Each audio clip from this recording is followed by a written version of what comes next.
gotta go. You know what I mean?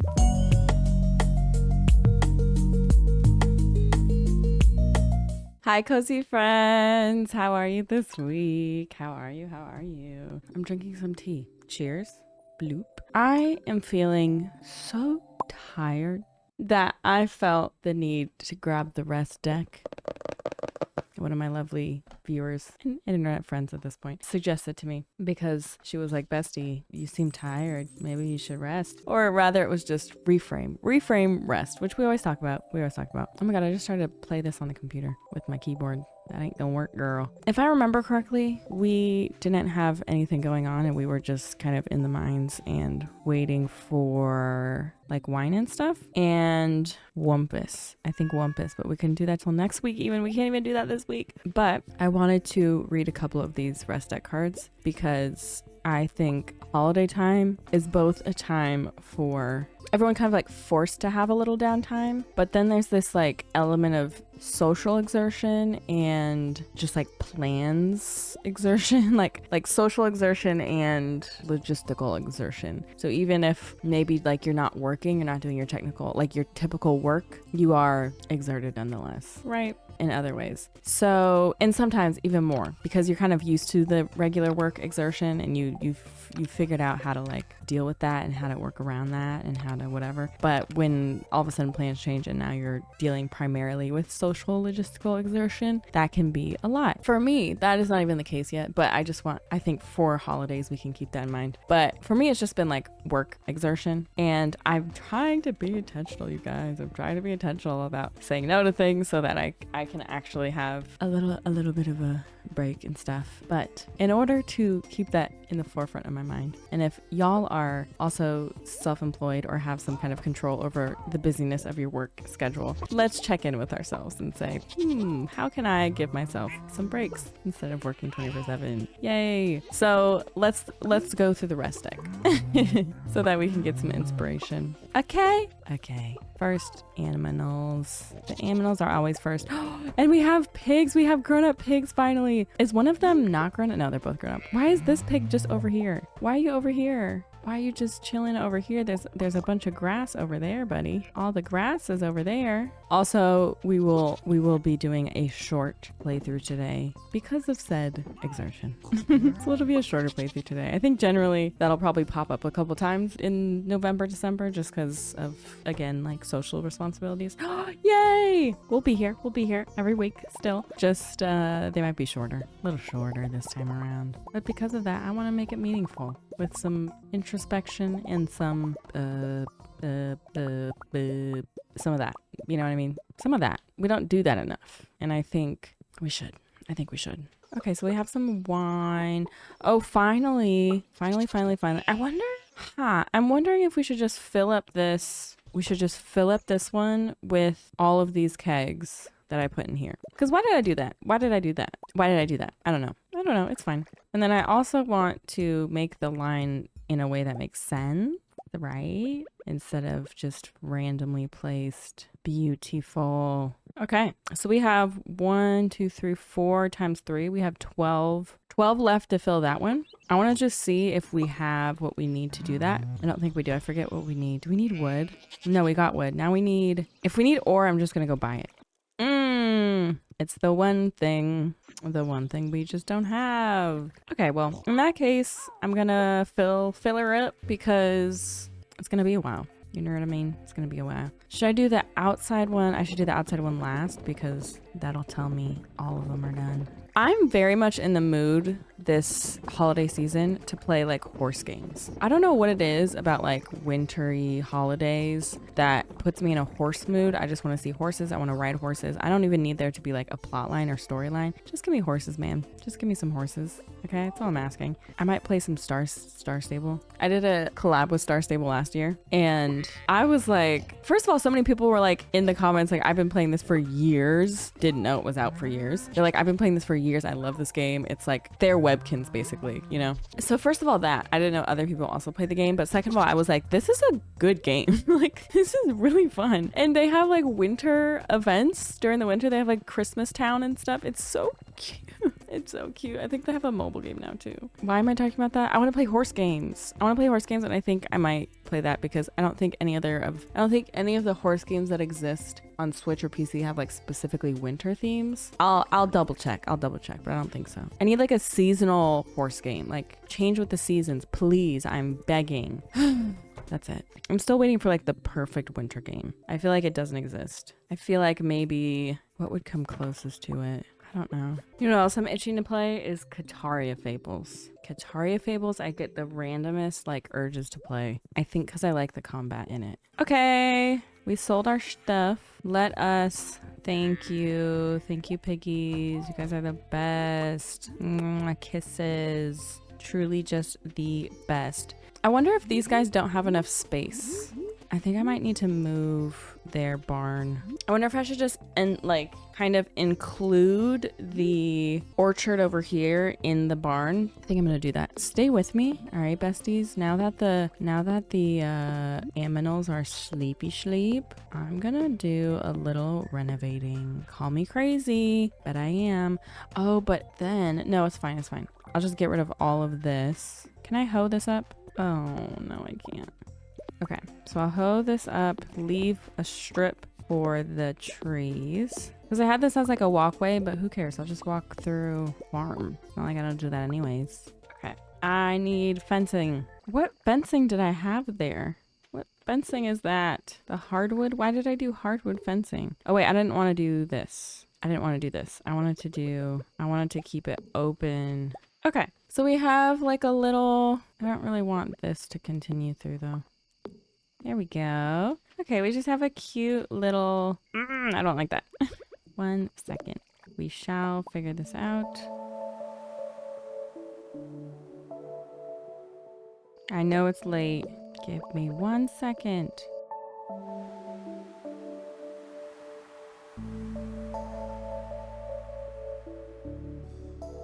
Oh God, I gotta go. I gotta go. Oh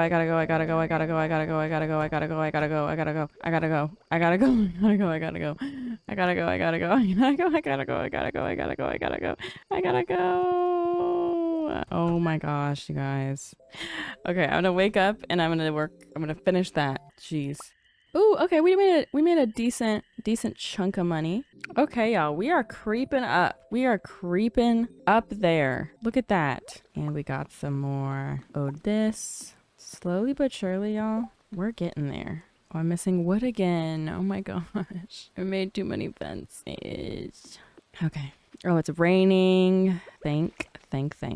Maybe I should keep it. Okay. I'll do a little bit of fencing for the animals, but I'll have like a little open bit right there. Okay, this is fine. That, I don't know what's happening over there. Don't ask me. I don't know. But here, what if we completely fence this in though? I feel like that'll look more orchardy. Okay, and then what if we get rid of, no, I kind of like having the fencing on both sides. So I think I just need to make more fencing, which means I need to cut down more wood, which is fine because I have a lot of wood. Okay, y'all, we didn't even do any rest decks. So I'm getting a couple out. Oh, I really like this one. Okay, this one says, this is what they look like. This one says, I will swaddle myself in rest. I will gather myself in rest. Swaddle, the language of swaddle, if we think about what that means for us and the meaning and the symbolism behind swaddling. No, but for real, swaddling yourself in rest. It's so caring. It's so loving. It's really healing that inner child, giving your inner child rest, giving your adult self rest. Oh, I love that. Okay, the back of it says, the back says like a longer kind of reflection, and the front is just like the kind of affirmation or thing you want to keep in mind. Today, make time to care for your physical body. Wrap yourself in warmth. Notice where your body is tender or tired. Love yourself. Love your body. It does not belong to capitalism. Period. You don't need to push, challenge, or force. Rest is your natural state. Rest is liberation. Return to you. Let rest hold in this moment. Trust in what rest is waiting to offer you. Hold rest up like a guiding light. I think a couple things I want to point out in that one. Return to you. I love that because I love rest, the idea of like rest being a natural state. And like when we are liberated from capitalism. I know. But like when you think about that, okay, when you think about the ideal world and your ideal existence separate from being a productive member of society, it would be a returning to your natural state. It would be a returning to you and what matters most to you without having to prioritize existing, like working to exist, right? And then trust in what rest is waiting to offer you also stood out to me, because I feel like people who think practically or try to like intellectualize productivity or intellectualize kind of more woo stuff like this is like, well, what's the point? Like, if I do rest, I'm not going to feel that much better. If I rest, then I'm going to feel like I have 10 million other things to do because I took that time to rest. Trust in it, I think, is what that's saying. You know, like trust without skepticism, without overthinking. Just trust that there is some value in rest. Trust that by giving yourself that time, that downtime, you are gaining something from it. Even if you're not immediately feeling something from it, you are, because you're giving your mind that time and that space, and you are denying the outside world's pressures to be productive and all of that. And like, where does your mind go to when you're in that space of denying that, and when you can kind of just focus on what you want to do and what you want to focus on and what you love and what brings you joy? You know, there's so many separate benefits for everybody, I think, in rest, and that's going to look different for everybody. But trust in what rest has to bring to you. I love that. I think that's so valuable and good. Okay, next one. Did I go up there and not even I didn't make freaking fencing. Come on, girl. Let's go make some fencing. I made kegs instead of fencing. Okay, the next one says, rest is my foundation to build, invent, restore, and imagine the world I want to see. I like that. Yay. She's cute. She's really cute. She's really super cute. I love our little orchard. I kind of want to put something right there. Like if we have I'll just put a little grass there. Yeah, that's cute. Oh my gosh. Wait, can I put grass in between the trees? I think I can. And I think I'm going to just after I do this. Hi, piggies. Hi, little chubby babies. Oh my God, we watched Love Actually. I think I said this last year because I must have watched Love Actually last year too and had the same critiques. But we watched Love Actually again, Maya and I did when we were doing our like decorating vlog. And holy crap, Ola. Oh, I need to get to the store so I can move the farm building.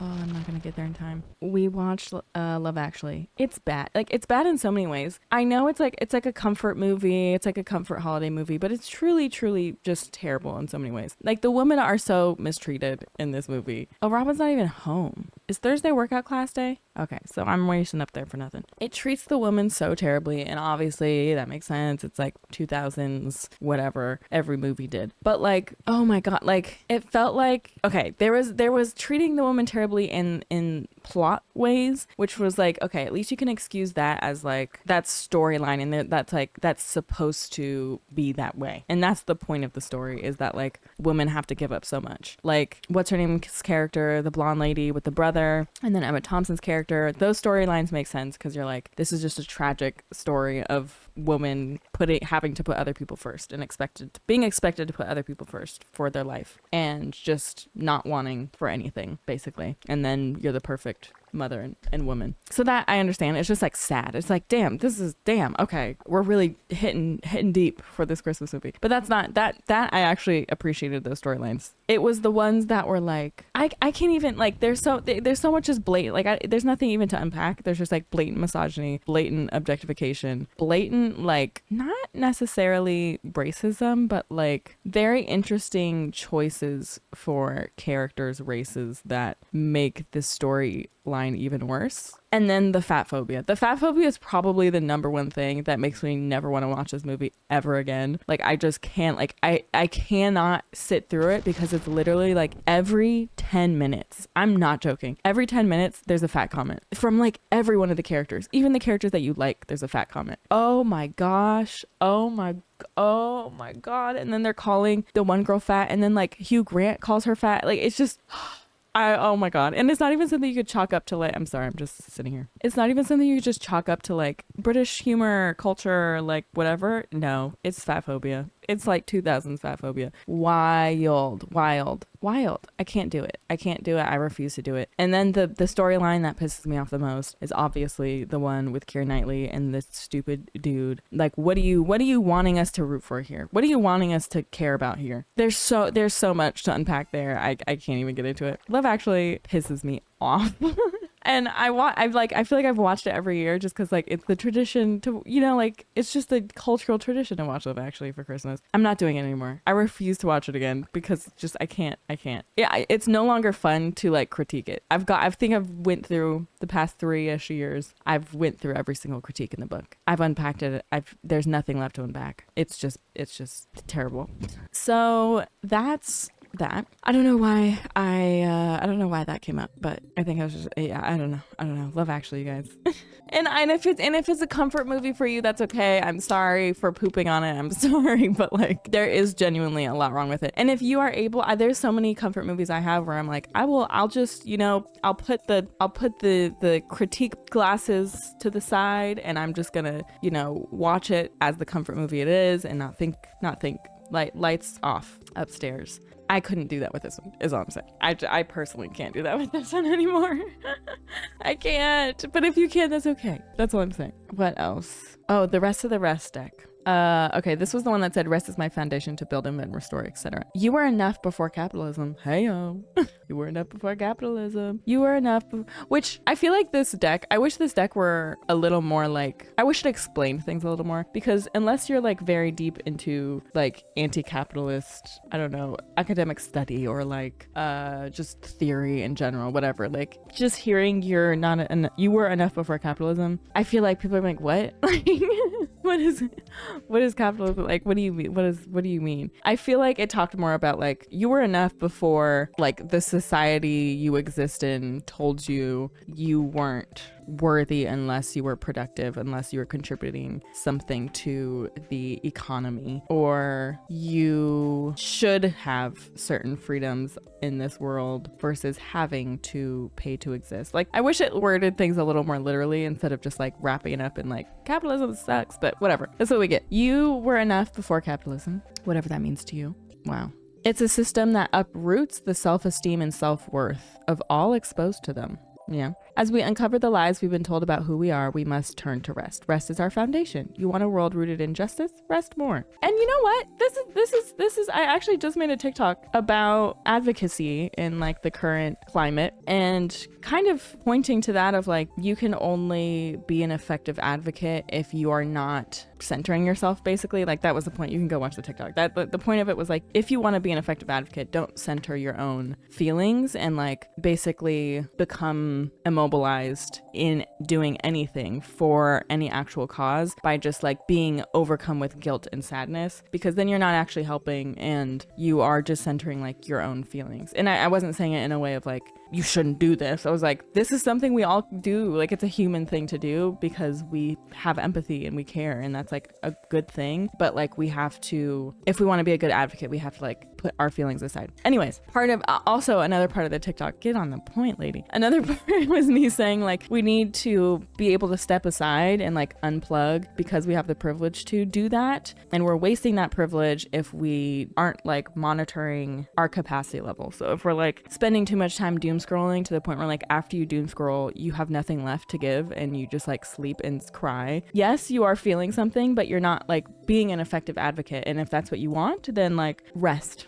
is important. Rest from certain things, rest in general, rest and stepping away and recharging so that you have the capacity to act and like move forward and actually help in the ways that are effective. And like, just being a woman of color, I've had to balance that my entire life. Like, I didn't ask to be an advocate my whole life. I didn't ask for that, but like, you have to as a woman of color because you have so many kind of intersecting identities that are constantly at risk for whatever reason and require advocacy for whatever reason. So even on a personal level, like day to day, like interpersonal, person to person, you have to advocate for yourself to be seen as a human, not just in the like general advocacy sense of like, something's going on, I'm gonna go to a protest, like that kind of thing. It's both and it's constant and it's all day, every day. And it's since you were a wee child and you didn't even understand certain identity concepts. So I've had to learn, and most people of color have had had to learn to balance feelings for your community, empathy for your community, sadness for your community, heartbreak, despair, grieving for your community, and actually being an advocate in like helping and being effective in your actions. And that's just something you've had to learn. You've had to learn. And it seems like I kind of felt called to talk about it because I felt like I saw so many people kind of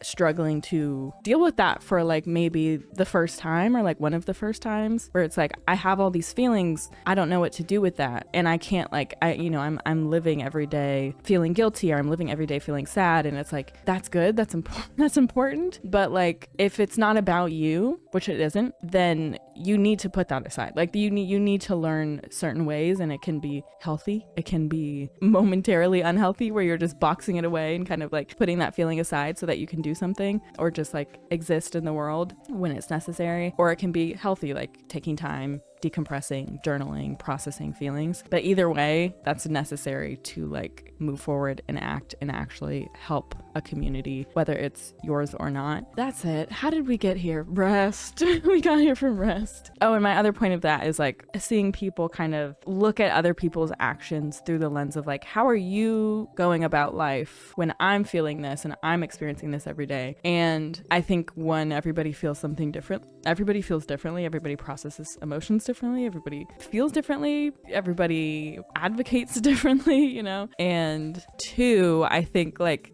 there's a little bit of like naivete in that observation of just like, I'm feeling this way, so like these other people just must not be feeling anything at all if they're operating in XYZ way, when it could be, it feels like it comes from, how do I say this? Like, I think if you felt that in recent times, checking privilege in like not having to have operated in life with trauma and sadness and like community violence and having to like operate like that anyways, and then getting used to it and being desensitized to that. So I think there's just like a certain amount of privilege to check, I think, in that perspective of like, this is the first time I'm feeling so overwhelmed by something that's happening to a community that like I feel like I can't go on, but there's plenty of communities that like have had to go on throughout their whole lives because they've had to learn how to they've had to learn how to put it aside and just live life, even though, you know, their communities were experiencing extreme violence and stuff every day, all day, every day. So I would say be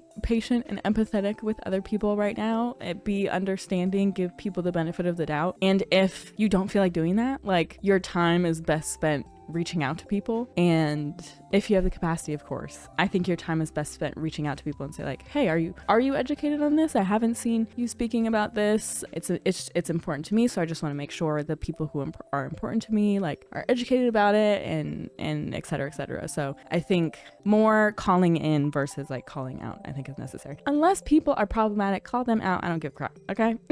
Unless people show their ass, okay? That's all. Sorry for the heavy sorry for the heavy direction that took, but I think as a woman of color, and like for some of you, maybe I am the closest like woman of color to you, even if it's like parasocial relationship, hey, like I think for some of you that could be the case, where like I am the one of the few women of color that you do know, or that is open to like sharing perspective. So I just hope that is a valuable perspective, and sometimes I think it's important for me to share that, because the only way we know how to relate to other people is by like conversations. So I love you. I appreciate you.